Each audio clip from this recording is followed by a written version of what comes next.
International Interdisciplinary Center in Herzliya.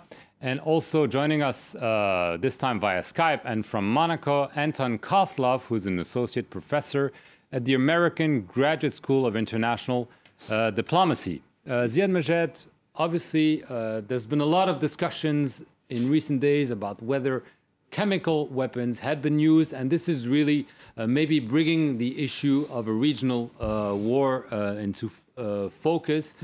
How much of a concern is it in the region that we're on the verge?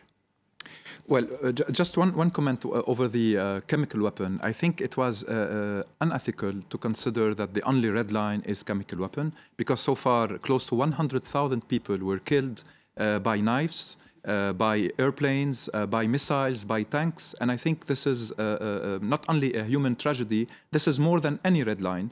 So to consider that the only red line is chemical weapon was a non-respect for the tens of thousands of Syrians who were massacred by Assad regime. Now, for the region, of course, there are fears more and more that this nightmare, as you said, might start moving into other places. Lebanon is always the usual suspect due to the internal fragility, due to the confessional cleavages, due to the fact that Hezbollah is more and more involved directly in the Syrian crisis, and that the Lebanese are divided over the position to take. So you have a large part of the Lebanese supporting the revolution, another part around Hezbollah supporting the regime. And this historically in 58 between Nasser and the Baghdad Pact, in 75 over the role of the PLO from the Lebanese borders. After 2005, Iran and Saudi Arabia and their roles in the region divided the Lebanese regional questions, and now Syria is an example, and led to tensions. These tensions are mounting. So far, there is a kind of consensus in Lebanon to avoid internal clashes. But of course, with time, with the rise of the Sunni-Shia tension, it will become more and more difficult to contain that and to say that only Tripoli in the north will know some clashes or some neighborhoods in Beirut. It might go out of control, and this will be extremely dangerous. Of course, Iraq is another case, and we are seeing now a large mobilization in the center of Iraq among some Sunni leaders who consider that they were marginalized politically, and the Syrian situation, due to the Maliki position and his alliance with Iran, is making them even more angry about the whole configuration of the post-Saddam Iraq. So we are in a very tense and dangerous moment, plus the Iranian-Israeli tension as well. So it is indeed, and with no exaggeration, a highly risk situation when it comes to all possible scenarios. Do you share that somber assessment, or do you think there are a few bright lights maybe on the horizon? Well, let me make a couple of different points about the regional situation, and I think Meir will add his own. You know, when a regime with chemical weapons starts to totter, like Assad, it's really dangerous. What happens to the chemical weapons? Imagine if Iran had nuclear weapons and it was going through what I think is inevitably its regime change. May not be next year, but imagine how difficult that will be if they have nuclear arms. So I think this whole episode with the chemical weapons is, again, reinforcing the view of some in the region and some in Washington, and hopefully some in Moscow and China, the P5+1 together, that an Iran nuclear capability is just an unacceptable outcome. And in that case, I think the attacks over the weekend reinforce certain red lines that Israel has made about missiles going to Hezbollah, but it also reinforces the red line from Bibi Netanyahu's speech in the UN back in the fall of 2012, where he said once Iran enriches so much, 20% and so much, 3%, they've crossed a red line, something has to be done. Now, this is not an Israeli-Iranian issue. That's where I take issue with Ziad. This is not an Israeli-Iranian tension. This is a tension between the international community, the P5+1, and Iran. And I think, if anything, this last weekend has reinforced the conviction that I have that we're not going to see a nuclear Iran, a nuclear-capable Iran. That some actors are going to step in, and hopefully it'll be the P5+1 together making a collective military threat, which is what Jean-David Levitt has suggested publicly to Iran. You either make an agreement and cease to enrich your uranium for nuclear weapons, or there'll be consequences. Anton Kozlov, is there a possibility maybe for Russia and the West to agree on one thing, that we're indeed on the verge of a regional explosion if things continue their course in Syria? Well, I think Russia had been watching the situation in Syria very attentively, and I think Russian foreign minister had kept repeating that the solution to this conflict should be taken within the Geneva Agreement framework. Now, regarding Iran, I think Russia supported the position of the United States and other countries on Iranian nuclear research and nuclear facilities. But clearly, Russia will not go into any military solutions regarding this research. I mean, look, I also would like to say, in Pakistan is a nuclear power, and the situation is extremely unstable in Pakistan. You've got half of Pakistan controlled by a local semi-terrorist and terrorist groups. And so far, there hasn't been that much concern regarding Pakistani nuclear weapons. So I think this issue with Iran, I think it's been highly exaggerated. I mean, it's been going on for the past 3-4 years now, all this threats, counter-threats, debates, suggestions of military action. So I think the most important thing is to sort of, to get rid of all this literature that's been circulating, all those emotions, and get down and discuss what's the real matter behind that. Right. I mean, I just want to get back to Syria. Obviously, the Iranian nuclear issue has been there, will be there, but we're discussing Syria, where people have been dying en masse for quite a while. I just want to get to this issue of the so-called red lines and go back to August, when President Barack Obama during the campaign talked about those red lines, an initiative that apparently was not concerted with his advisors and is coming back to haunt him. Let's take a listen to Barack Obama back in August. We have been very clear to the Assad regime, but also to other players on the ground, that a red line for us is we start seeing a whole bunch of chemical weapons moving around or being utilized. That would change my calculus.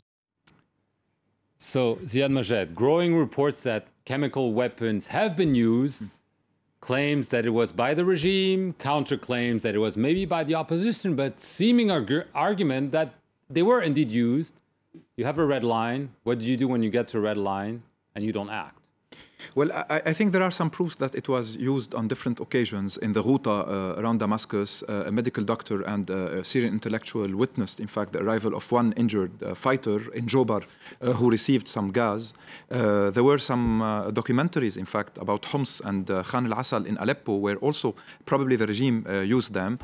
So it's mainly gas, the sarin gas, more than the other forms of chemical weapons. But I think, anyway, this red line is a kind of a myth if there is no political will and a political decision to turn the page of this Assad regime. There are other forms of intervention. It's not directly a military intervention. There could be a support for the fighters of the revolution, the anti-missiles, for example, the anti-tanks, logistic support, much more political pressure, much more pressure on Moscow as well.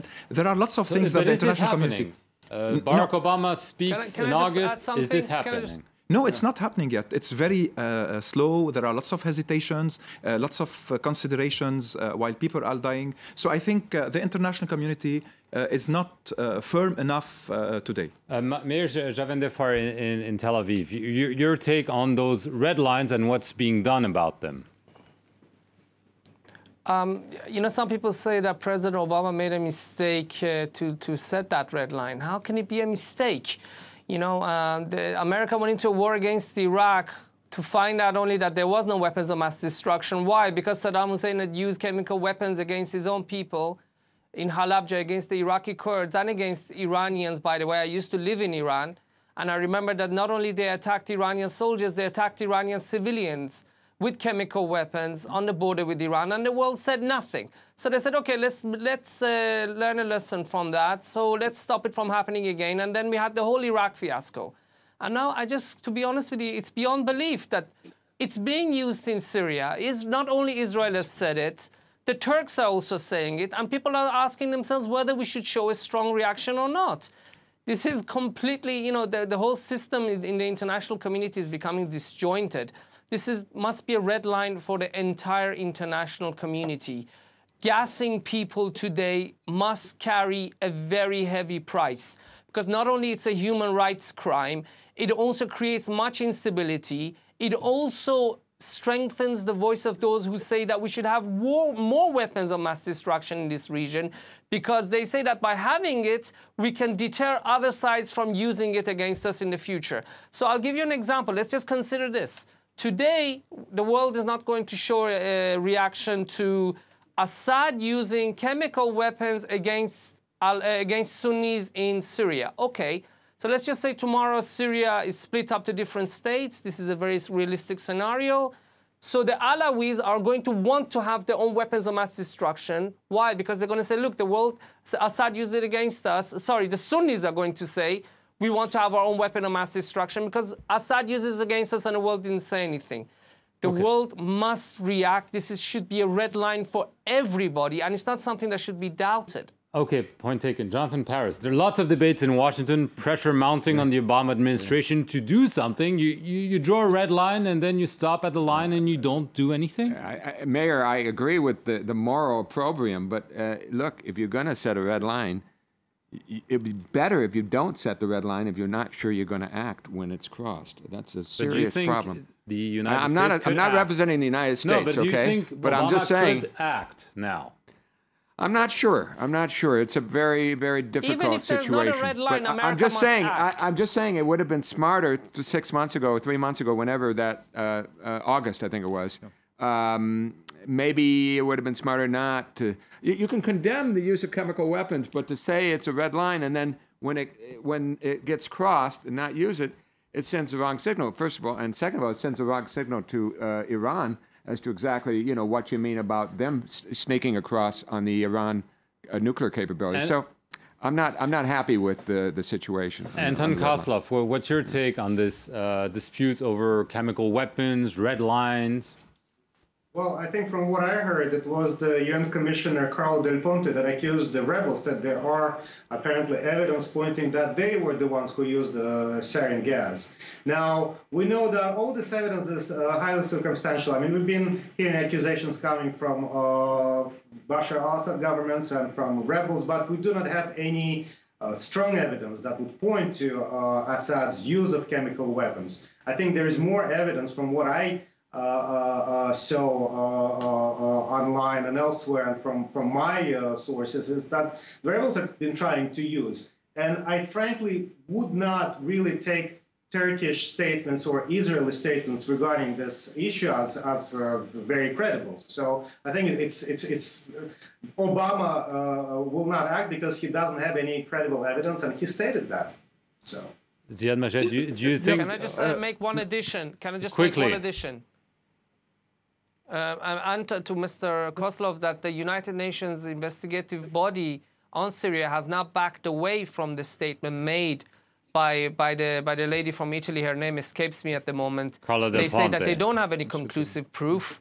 Carlo Del Ponte, and now they've backed off from this. So there's far more evidence in terms of consensus, in terms of numbers, that Assad used sarin gas. Right, I mean, there's clearly a dispute over this, but what's not in dispute is that there doesn't seem to be much action. The Europeans are supposed to, on May 27th, to decide whether there should be an arms embargo, whether it should be lifted or not. Do you see this dispute over the chemicals weapon, the risk of regional war, prompting the Europeans and the Americans to change their course in Syria, or do you think they will just drift? Well, I really believe that there are much more hesitations than decisions on whether to be involved or not.